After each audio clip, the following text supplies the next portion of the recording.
This is going to be an excellent program to help each of us grow in an area that is extremely important, and that is advancing your career through social media, because social media has taken over our society. So I'd like to turn the podium over to our VP of Events, and that is Ms. Vicki Wilson, who's going to moderate our evening. Vicki?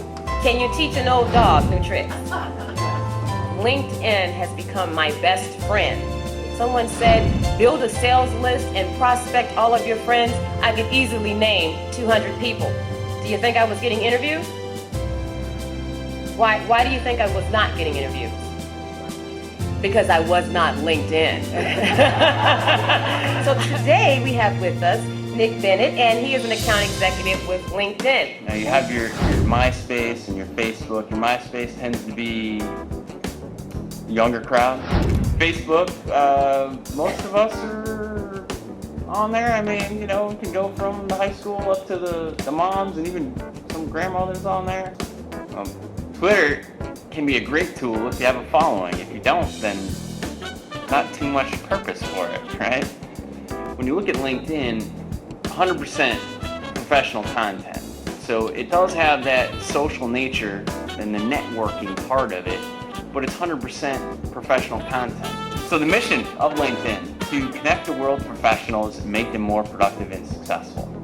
We're probably closer to 70 million professionals on the site at this point, which is a pretty big number, but I think what's more impressive is the growth. So we're adding around 3 million new people a month. People go there and get creative with the offerings that we have, because I'll talk about what we do offer. The network is a communication tool and a place to collaborate with others, both within inside your network and outside your network. Lots of companies, this is just a handful. We have around a couple thousand corporate clients doing recruiting on LinkedIn. A lot of these see your technology, but we have anything that's from healthcare to insurance to technology. Again, as long as they're professional level, they're on the site, and you can have access to them.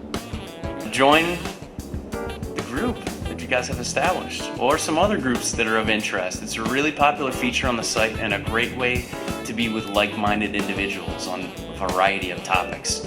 You can be really passive and just kind of observe, or you can be active and offer some insight or post some questions that are within there. You set up your profile. You join groups, because someone in your Army group, as in my case, may work for Bank of America, who may know someone who can hire me in relationship management and financial services. That is how you use LinkedIn. So if you're saying to yourself, what is the purpose of a branding online? It is necessary so that those people who are in your group can see what you can do. If there is a fund manager looking for an assistant fund manager, that person may not post that job. But if you email them directly and they say, well, yes, I'm interested in you, that's your in before it even gets posted on Career Builder or Monster.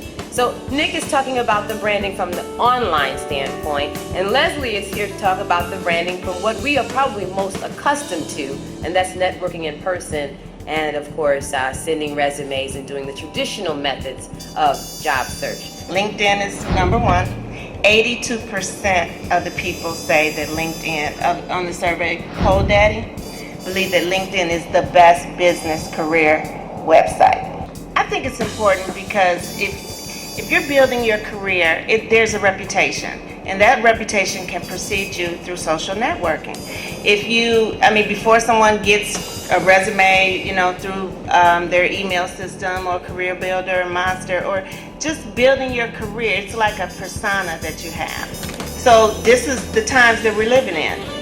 You have to have that, you need to have it, and when you don't have it, they think that you're not up to date. Using an icon versus your picture, would that be deceptive? Considered deceptive? It's clear that you don't want me to see how you look. That's not deceptive. I don't want them to know how I look. So in the position I was in and have been in many times, it was just important that I got somebody that was good. It's totally up to you who you accept into your network and who you don't. I have a lot of connections, obviously, because I work for LinkedIn. I talk to a lot of people. I'm in sales, so naturally I'm just going to have a lot of connections. But,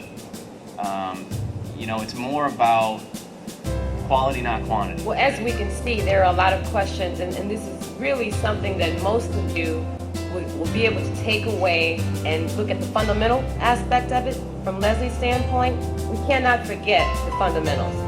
Good resumes, would you agree with that, Leslie? Good networking skills, which you should have, correct?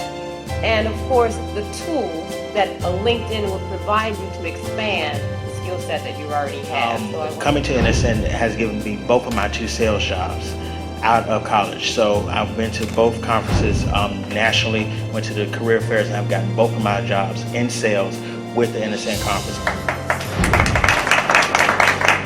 So I want to thank everyone for coming out tonight. I mean, it's a rainy night. We do have our corporate sponsors in the back.